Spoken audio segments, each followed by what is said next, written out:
ನಮಸ್ಕಾರ ವೀಕ್ಷಕರೇ, ಸುಹಾಸಿನಿ ಕಾರ್ಯಕ್ರಮಕ್ಕೆ ಪ್ರೀತಿಯ ಸ್ವಾಗತ. ವೈದ್ಯ ಲೋಕದಲ್ಲಿ ವೈದ್ಯರಷ್ಟೇ ಮಹತ್ವದ ಪಾತ್ರ ವಹಿಸುವ ಮತ್ತೊಬ್ಬ ವ್ಯಕ್ತಿ ಅಂದರೆ ನರ್ಸ್. ವೈದ್ಯರ ನಂತರದ 95% ಕೆಲಸವನ್ನು ಜವಾಬ್ದಾರಿಯುತವಾಗಿ ನಿರ್ವಹಿಸುವರು ನರ್ಸ್ಗಳೇ. ಸೊ ಈ ನರ್ಸ್ಗಳು ಅಂತಂದರೆ ಒಂದು ರೀತಿ ರೋಗಿಗಳ ಪಾಲಿಗೆ ಅಮ್ಮ ಅಂತಲೇ ಹೇಳ್ಬೋದು. ಯಾಕಂದರೆ ಪ್ರೀತಿಯಿಂದ ಅವರನ್ನು ಆರೈಕೆ ಮಾಡಿ ಆಸ್ಪತ್ರೆಗೆ ಬಂದಾಗಿನಿಂದ ಅವರು ಡಿಸ್ಚಾರ್ಜ್ ಆಗಿ ಆರೋಗ್ಯವಂತರಾಗಿ ಮತ್ತೆ ವಾಪಸ್ ಹೋಗೋವರೆಗೂ ಅವರನ್ನು ಅಷ್ಟೇ ಕಾಳಜಿಯಿಂದ ನೋಡ್ಕೊಳ್ತಾರೆ. ಆದರೆ ನರ್ಸ್ಗಳು ಯಾವೆಲ್ಲ ತರಬೇತಿ ಪಡ್ಕೊಂಡು ಇಲ್ಲಿಗೆ ಬರ್ತಾರೆ, ಈ ನರ್ಸ್ ಕೋರ್ಸಿಂಗ್ ಏನೆಲ್ಲ ಕಷ್ಟಪಡ್ತಾರೆ, ನರ್ಸಿಂಗ್ ವರ್ಕ್ ಇರ್ಬೋದು ಅಥವಾ ಕೋರ್ಸ್ ಮಾಡೋದಿರ್ಬೋದು, ಏನಿದ್ರ ಒಂದು ಪ್ರಕ್ರಿಯೆ, ಅದರ ಜೊತೆಗೆ ಇತ್ತೀಚಿನ ಯುವ ಜನರಲ್ಲಿ ಈ ನರ್ಸಿಂಗ್ ಕೋರ್ಸ್ ಬಗ್ಗೆ ಒಲವು ಕಡಿಮೆ ಆಗ್ತಾ ಇದೆಯಾ, ಇದ್ರ ಬಗ್ಗೆ ಮಾತಾಡೋಣ ಇವತ್ತಿನ ಸುಹಾಸಿನಿಯಲ್ಲಿ. ಮತ್ತೊಮ್ಮೆ ಕಾರ್ಯಕ್ರಮಕ್ಕೆ ಸ್ವಾಗತ. ನಾನು ನಿಮ್ಮ ಗೆಳತಿ ಸಬಿತಾ.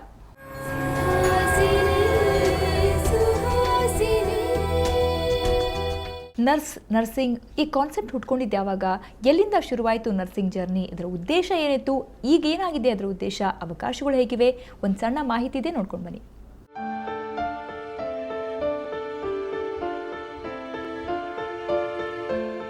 ನರ್ಸ್ ಅಂದ್ರೆ ದಾದಿ, ಶುಶ್ರೂಷಕಿ ಅಂತಾನೂ ಕರೀತಾರೆ.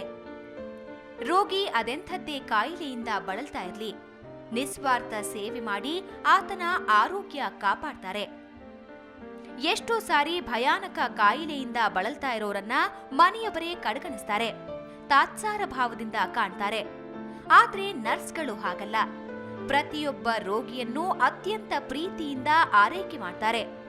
ಅದಕ್ಕೆ ಎಲ್ಲರೂ ಇವರನ್ನ ಪ್ರೀತಿಯಿಂದ ಸಿಸ್ಟರ್ ಅಂತ ಕರೆಯೋದು.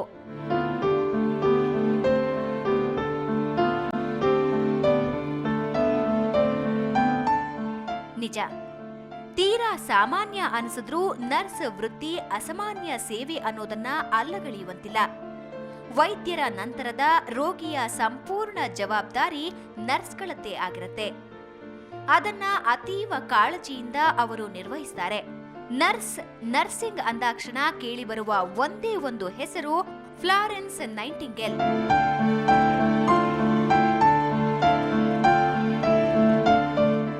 ಇಟಲಿಯ ಫ್ಲಾರೆನ್ಸ್ ನರ್ಸಿಂಗ್ ವೃತ್ತಿಗೆ ಘನತೆ ತಂದ ಮೊದಲ ಮಹಿಳೆ. ನರ್ಸಿಂಗ್ ಪರಿಕಲ್ಪನೆಗೆ ಜೀವ ತುಂಬಿದ ಮಾತೆ. ನರ್ಸ್ಗಳಿಗೆ ಮಾದರಿಯಾಗಿರುವ ಫ್ಲಾರೆನ್ಸ್ ನೈಟಿಂಗೇಲ್ ಹುಟ್ಟುಹಬ್ಬವನ್ನ ನರ್ಸ್ ಡೇ ಅಂತ ಆಚರಿಸಲಾಗುತ್ತೆ.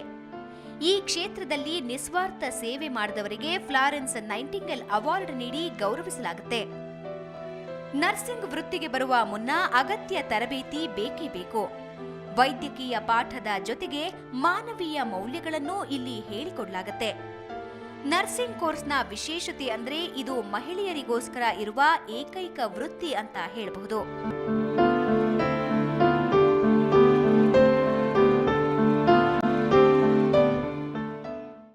ಮಹಿಳೆಯರಿಗಾಗಿ ಇರುವಂತಹ ಏಕೈಕ ಕೋರ್ಸ್ ಅಂದರೆ ನರ್ಸಿಂಗ್ ಕೋರ್ಸ್ ಅಂತಲೇ ಹೇಳ್ಬೋದು. ಮಹಿಳೆಯರು ನಿಜವಾಗ್ಲೂ ಇದನ್ನು ಬಳಸ್ಕೊಳ್ತಾ ಇದ್ದಾರಾ, ಇಲ್ಲಿ ಅವಕಾಶಗಳು ಹೇಗಿವೆ ಅನ್ನೋದು ತಿಳ್ಕೊಳ್ಳೋಣ ಇವತ್ತಿನ ಸುಹಾಸಿನಿಯಲ್ಲಿ. ಈ ಬಗ್ಗೆ ಮಾತಾಡೋದಕ್ಕೆ ನರ್ಸಿಂಗ್ ಟ್ಯೂಟರ್ ವಿದ್ಯಾ ರಾಜು ಸಾಲೆ ನಮ್ಮ ಜೊತೆ ಇದ್ದಾರೆ. ಬೌರಿಂಗ್ ಆ್ಯಂಡ್ ಲೇಡಿ ಕರ್ಜನ್ ಇನ್ಸ್ಟಿಟ್ಯೂಟಿಂದ ಬಂದಿದ್ದಾರೆ. ಬನ್ನಿ, ಅವರನ್ನ ಕಾರ್ಯಕ್ರಮಕ್ಕೆ ಸ್ವಾಗತ ಕೋರ್ತಾ ಇವತ್ತಿನ ಸುಹಾಸಿನಿ ಶುರು ಮಾಡೋಣ.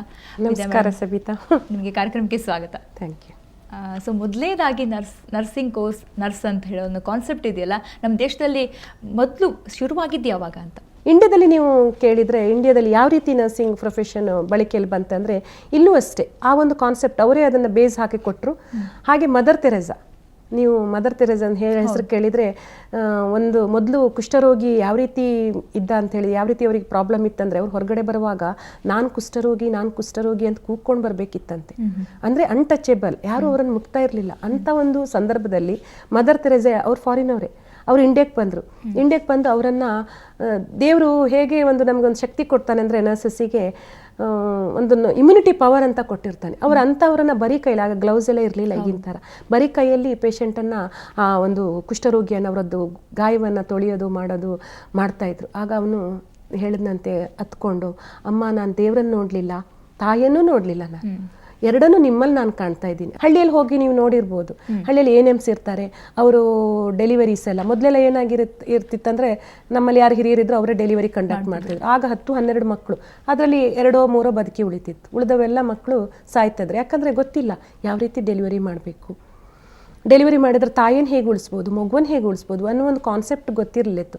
A to Z doctor just ಬರೀತಾರೆ, ಹೋಗಿಬಿಡ್ತಾರೆ, ಏನು ಅವರು ಡಯಾಗ್ನೋಸ್ ಮಾಡ್ತಾರೆ, ಟ್ರೀಟ್ಮೆಂಟ್ ಬರೀತಾರೆ, ಹೋಗ್ತಾರೆ.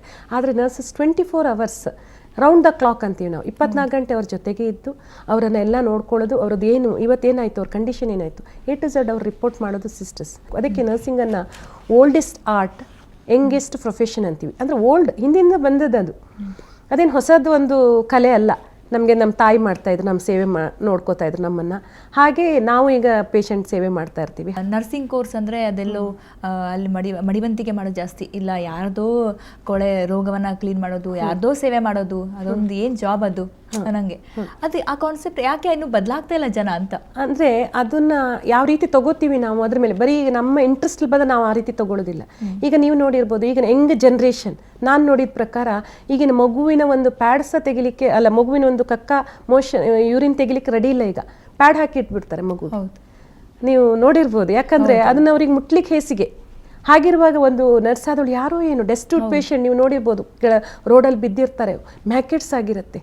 ನಾವು ಎಷ್ಟೊಂದು ಮ್ಯಾಕೆಟ್ಸ್ ಟರ್ಪಂಟೈನ್ ಹಾಕಿ ಮ್ಯಾಕೆಟ್ಸ್ ತೆಗೆದ್ವಿ ಅಂದ್ರೆ ಹುಳ ಎಲ್ಲ. ಈ ನರ್ಸಿಂಗ್ ಯಾರು ಬರ್ತಾ ಇದ್ರು ಅಂದರೆ ಹಿಂದಿನ ಕಾಲದಲ್ಲಿ ವಿಡೋಸು, ಆಮೇಲೆ ನನ್ಸ್, ಆಮೇಲೆ ಯಾರು ಇಲ್ದಿರ್ತಾರೆ, ಅನಿವಾರ್ಯ ಕಾರಣ ಅಂತ ಅಂಥವ್ರು ಬರ್ತಾ ಇದ್ರು. ಯಾಕಂದ್ರೆ ಅವ್ರು ಸೇವೆ ಮಾಡುವ, ಅವರಿಗೆ ಸೇವೆ ಮಾಡಬೇಕು ಅನ್ನೋ ಒಂದು ಭಾವನೆಯಿಂದ ಬರ್ತಾ ಇದ್ರು. ಅಂದರೆ ಈಗ ನೀವು ನೋಡಿರ್ಬೋದು ಎಲ್ಲ ಎಜುಕೇಟೆಡ್ ನರ್ಸಿಂಗ್ ಬರ್ತಾ ಇದ್ದಾರೆ.